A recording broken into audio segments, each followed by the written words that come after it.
tu ne fais rien, tu perds ton temps. Tu ferais mieux de travailler au lieu de... Au tournant des années 1960, la France découvre un phénomène qu'elle n'avait jamais connu auparavant. Johnny Hallyday n'est plus seulement un jeune chanteur talentueux. Il devient une onde de choc nationale.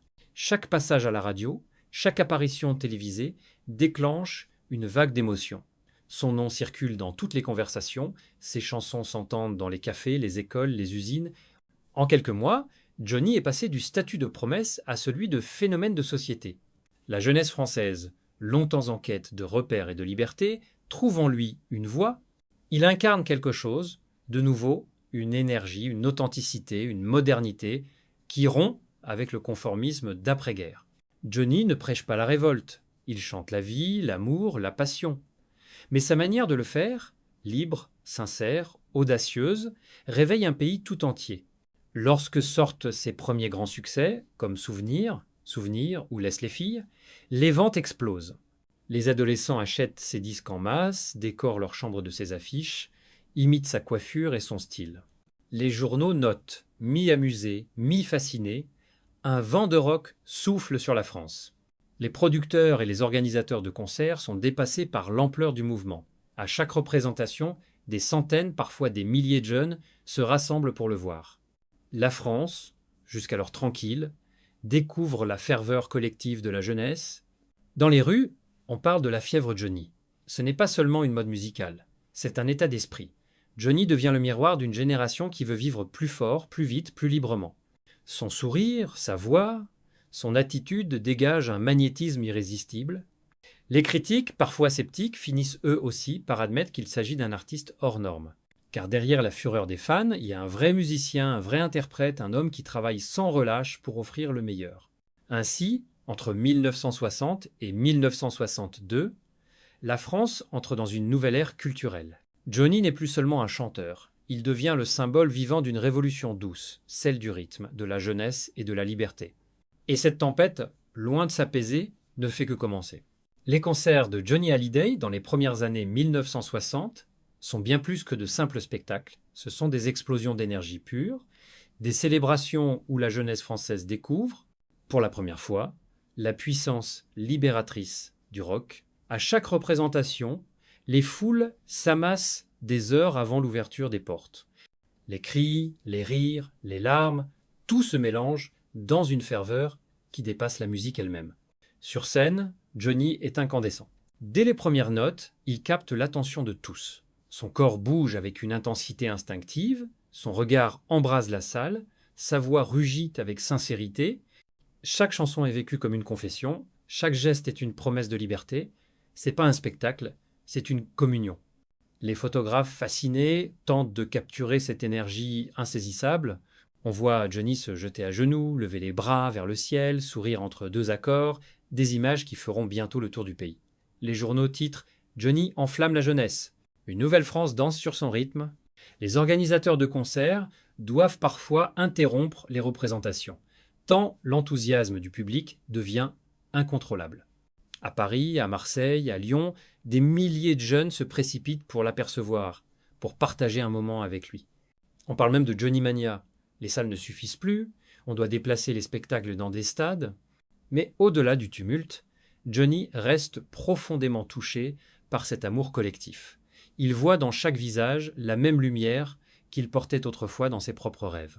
Il comprend qu'il ne chante plus seulement pour lui, mais pour toute une génération. La presse internationale s'y intéresse aussi. Le New York Times évoque le rocker français qui fait trembler l'Europe. Les artistes britanniques le saluent, les producteurs américains s'en inspirent. En un éclair, Johnny Hallyday devient l'ambassadeur du rock à la française, capable de faire vibrer Paris comme Memphis. Et pourtant, derrière la lumière et les cris, il reste ce garçon passionné qui veut simplement donner tout ce qu'il a. Sur scène, dans chaque note, dans chaque souffle, Johnny transmet la même chose. Une vérité, une joie, un feu intérieur que rien ne pourra éteindre. Le succès phénoménal de Johnny attire naturellement l'attention des médias. En quelques mois, il devient le sujet préféré des journaux, des radios et des plateaux de télévision. Chaque apparition publique déclenche l'hystérie, chaque interview devient un événement et avec cette adoration médiatique naît un surnom qui restera dans l'histoire, le rebelle doré, le rebelle pour son attitude libre, Doré pour son éclat et sa générosité. Les photographes se bousculent pour le capturer. Johnny sur scène, Johnny à moto, Johnny avec sa guitare. Ces images emplissent les vitrines, ces chansons passent en boucle. La France tout entière semble vivre au rythme de ses refrains. Ce n'est plus seulement un chanteur, c'est un phénomène culturel. Mais derrière le mythe naissant, Johnny garde sa simplicité.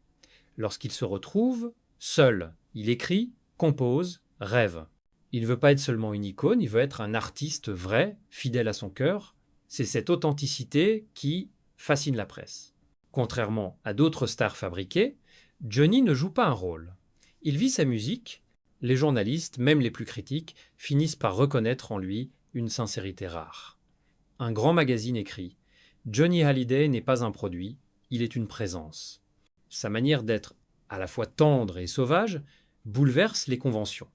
On le compare à James Dean, à Elvis Presley, mais très vite, tout le monde comprend.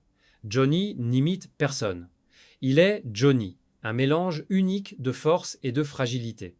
Les parents, perplexes, voient leurs enfants collectionner ses photos et rêver de liberté. Certains journaux conservateurs le critiquent parlant d'un danger pour la jeunesse. Mais ces mots, loin de freiner le mouvement, l'alimentent encore plus. Plus on tente de le contenir, plus le mythe grandit. Et, au milieu de tout cela, Johnny, lui, sourit. Il sait qu'il n'est pas un rebelle au sens négatif du terme. Il ne veut pas détruire, mais construire. Un monde où la jeunesse puisse s'exprimer sans honte, où la musique devienne un langage universel. Ainsi naît la figure du rebelle doré, symbole d'une jeunesse flamboyante, libre et pleine d'espoir. Johnny devient non seulement la voix d'une époque, mais son visage lumineux. Jamais auparavant la jeunesse française ne s'était reconnue à ce point dans un artiste. Pour les adolescents des années 1960, Johnny Hallyday n'est pas seulement un chanteur, il est un miroir, un frère, un symbole. Dans ses chansons, ils entendent leurs propres rêves, leur colère, leur désir de vivre autrement. Johnny représente cette génération née après la guerre, avide de nouveautés, de musique, de liberté. Avec lui, il découvre une manière de s'affirmer, de dire « je suis là » dans un monde encore dominé par les valeurs anciennes. Les jeunes garçons imitent ses vêtements, sa coupe de cheveux, sa façon de bouger. Les filles décorent leur cahier de son nom, pleurent en le voyant sur scène, se sentent comprises à travers ses chansons d'amour. Il n'y a pas de calcul dans ce lien. Il est authentique, spontané, humain. Johnny parle à leur cœur, pas à leur raison. Dans un temps où les adultes prêchent la prudence et la retenue, lui chante la passion et la vie. Il devient l'ami invisible de millions de jeunes. Ces concerts deviennent des lieux de rassemblement presque spirituels. Là, la jeunesse se retrouve, respire, s'exprime. Le rock devient leur langue commune. On ne parle plus seulement de musique, mais de mouvements de société. Les journalistes commencent à parler d'une génération Johnny, une génération qui veut avancer sans renier ses racines, mais sans rester prisonnière du passé. Johnny comprend très bien cette responsabilité. Dans les coulisses, il confie souvent « Je ne veux pas seulement chanter, je veux donner du courage à ceux qui n'osent pas encore rêver ». Et il le fait à chaque concert, à chaque chanson. Son charisme n'est pas une façade. Il vient de sa vérité intérieure, de ce mélange rare de douceur et de puissance. Il ne cherche pas à être un modèle, mais il le devient naturellement, parce qu'il est vrai. Pour beaucoup, Johnny incarne la jeunesse française dans toute sa splendeur, passionnée, fougueuse, sincère. Et grâce à lui, une génération entière apprend à croire que rêver n'est pas une faiblesse, mais une force. Mais si la jeunesse acclame Johnny comme un héros, le monde des adultes, lui, reste partagé. Pour beaucoup de parents, d'enseignants et de responsables politiques, le phénomène Johnny Hallyday est un mystère, voire une inquiétude. Jamais auparavant un chanteur n'avait provoqué une telle agitation. Certains voient dans cette ferveur un signe de désordre, d'irrespect, de perte des valeurs. Les journaux conservateurs publient des titres alarmistes. La jeunesse s'enflamme pour un rebelle, le rock menace la morale française. Dans certaines villes, des maires hésitent à autoriser ces concerts, craignant les débordements. À Paris, à Nancy, à Marseille, les forces de l'ordre doivent parfois intervenir pour contenir les foules enthousiastes. Mais les jeunes ne se laissent pas décourager. Pour eux, Johnny n'est pas une menace, il est une libération. Il leur donne le droit d'exister, de rêver à haute voix. Dans ses chansons, Ils trouvent ce que la société ne leur offre pas encore, la reconnaissance de leur jeunesse, de leurs émotions, de leur désir de vivre différemment. Johnny, lui, observe ces polémiques avec calme. Il n'a jamais voulu provoquer. Dans les interviews, il répond simplement « Je chante ce que je ressens. Si les jeunes se retrouvent dans mes chansons, j'en suis heureux. » Oh. Cette sincérité désarme parfois même ses détracteurs. Derrière le rebelle, il découvre un jeune homme respectueux, travailleur, d'une grande sensibilité. Peu à peu, certains adultes comprennent. Johnny n'est pas contre eux, il parle d'une nouvelle façon d'aimer, de penser, de vivre. Les tensions entre générations deviennent alors le reflet d'un pays en pleine transformation. La France des années 60 entre dans une ère moderne, plus ouverte, plus curieuse, et Johnny, malgré lui, devient le catalyseur de ce changement. En 1963, après un concert historique à l'Olympia, un journaliste écrit « Johnny n'a pas divisé la France, il l'a réveillée ».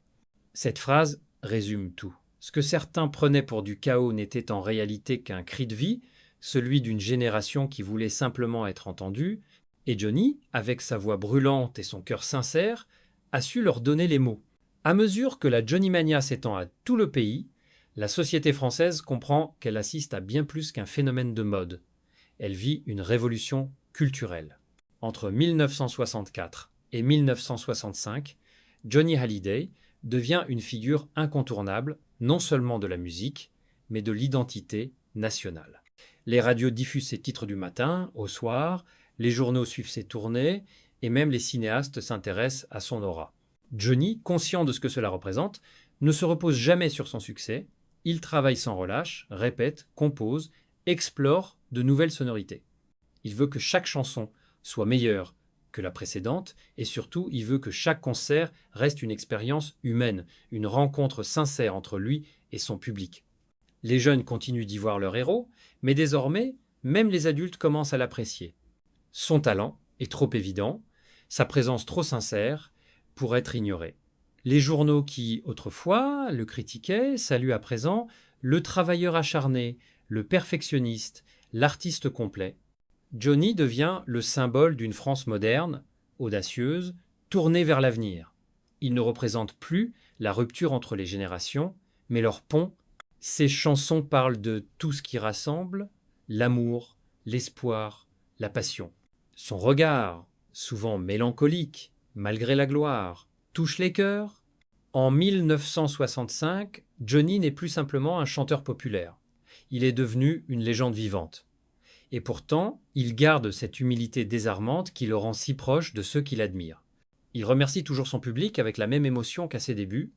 L'expression « le rebelle doré » prend alors tout son sens, car Johnny a prouvé que la rébellion pouvait être belle, lumineuse, porteuse d'avenir.